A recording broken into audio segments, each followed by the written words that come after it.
most personal reach outs I get from other female business owners really don't have anything to do with the inside of running their business. It's about something they're struggling with called mom guilt. And if you're a mom and you're also a business owner, you probably have an idea of what that means. Mom guilt is those inner thoughts, those self-deprecating thoughts that are constantly telling you that you're not doing enough, being enough, or giving enough as a mom. When I grew my first business, I was a young mom. I was in my very early 30s. I had two small girls, both really young. And I experienced a lot of mom guilt. It was really hard, actually, because I was trying to be everything for everyone else and also still try to tap into what was important to me in terms of having the impact that I wanted to have and build the business that I wanted to have and grow the team that I wanted to have. But there's only so much you. And sometimes when you're building a business and you're a mom and you're a wife and you're all the other things, you get lost in the shuffle. And so today, I'd like to just give you some tips that work for me and work for our clients in really how to overcome that mom guilt. The first thing that I had to do in overcoming mom guilt was I had to reframe those negative thoughts. So ask yourself this key question: whose voice is that? Because the truth is that it's not your voice. It's not spirit or God or anyone else's voice. It's a voice that was given to you that you heard. It was paradigms and programs that you picked up as a small child of what you saw or what you felt it meant to be a good mom or a good spouse or a good leader of a company or a good wife. Those voices actually aren't your voices. They're the voices of someone else. So it helped me to sit back and say, wait a second, whose voices are these? And is there truth to this? And what I came to understand was most of it was the voice of grandparents, parents, other people in my life who had chosen a way to live that worked for them, but wasn't working for me necessarily. So it helped for me to separate myself from those voices and ask myself, is this really true? Am I a bad parent? Am I a bad person because I need help at home? Am I a bad person because I want to hire someone to cook meals for me? Am I a bad person because I want to put my kids in childcare for 6 hours a day so that I can focus on building my business?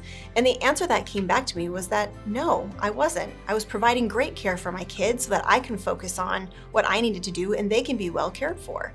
So first step is reframe the negative thoughts. Whose voice is this, and is there any truth to it? The second thing that I had to do is put myself back into the equation. Like I said before, when you're building a business and you're a mom and you're a wife, everybody wants something from you.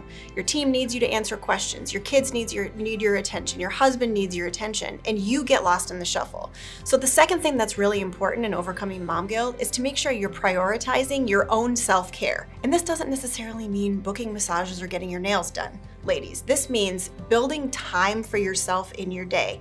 Going back to the hobbies that you love, the things that you love to do. Maybe it's reading, maybe it's music, maybe it's horseback riding, maybe it's jogging. Whatever it is for you, bring that back into your life and put it on your calendar. You are worth putting time for yourself on your calendar. And what happens is you begin to see that as you build yourself and strengthen yourself and prioritize yourself, you show up in a better way for everybody else around you and more importantly for yourself. The third thing that I had to do to overcome mom guilt was to set boundaries. I know that's kind of a buzzword, right? Set boundaries. What does that look like? Well, it looks like setting boundaries in every area of your life. That means setting really clear boundaries between your work time and your family time. For me, I would catch myself when I was with my kids, checking my phone, scrolling, answering emails, and I wasn't fully paying attention to them, which wasn't fair to them. And at work, I found myself feeling guilty that I wasn't with my kids. That wasn't fair to work. So the first thing that I had to do was set a real clear boundary and then communicate that boundary to everyone affected by it. That when I was at work, unless the house was burning down or someone was bleeding or dying, mom was at work. That was her focus. But on the flip side of that, when I wasn't at work and I was with them, I was 100% with them. That actually taught my kids how to create good boundaries and helped me maintain my boundaries that are in my best interest. The second place I had to put up boundaries is around what I was going to let into my mind. I didn't ask advice from those people who were in my head. I looked for people outside of my circle that had the life that I wanted to have, and I asked them advice. So I stopped taking advice from people who were actually reinforcing those negative thoughts and just said, I'm sorry, I'm not open to having this conversation with you.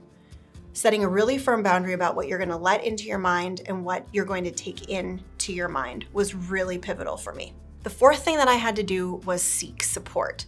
So when this was really popping up for me in a big way, I was traveling all the time. I had 2 small girls in elementary school. My husband was at home taking care of them and managing the business on the back end. And I was really feeling like I was missing out on a lot. I actually wasn't feeling that. I was missing out on a lot. I wanted to be a part of their life. So I had to sit down with my husband and say, how can we make this work? How can I create what I really feel in my heart I want to create in my life, and also not miss out on everything with the girls, because they are the most important part of my life. And so we had to think outside the box and creatively.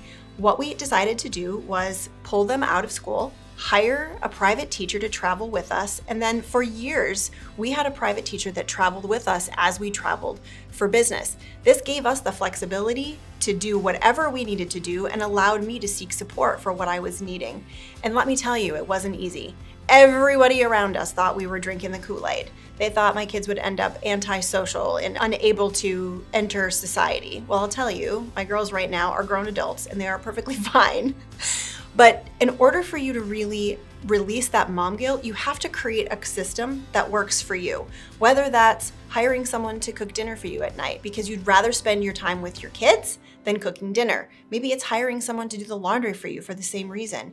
Maybe it's getting yourself an executive assistant. And that's a really tough position to hire for, ladies. Let's be honest. We have a lot of self-worth wrapped up in all the things that we can do for ourselves.